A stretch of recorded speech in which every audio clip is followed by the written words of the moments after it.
Beni sana bağlayan tek söz seviyorum demek.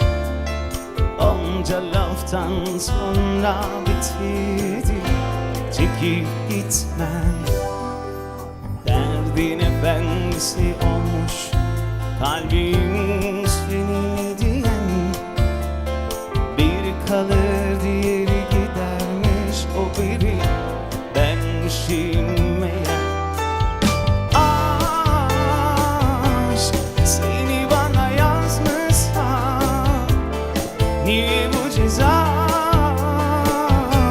bu can yasa? Gitme bitmesin diye bütün gece ağladım. Hayır olmaz böyle biteceğine inanmadım. Gidersen kalan hayalinle ben ne yaparım? Sensiz olmaz böyle gideceğine inanmadım. Gitme bitmesin diye bütün gece ağladım. Hayır olmaz böyle biteceğine inanmadım.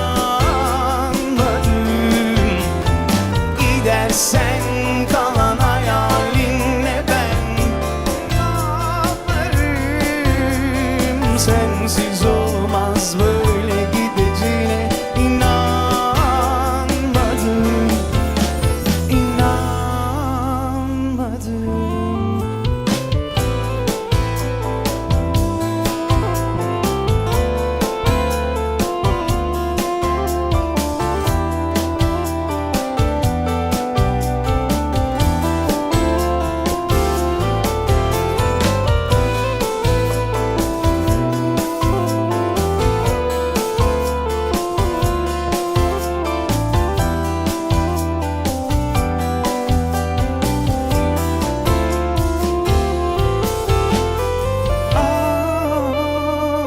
Aşk seni bana yazmışsa niye bu ceza,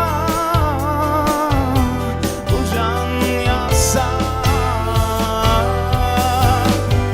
Gitme bitmesin diye bütün gece ağladım.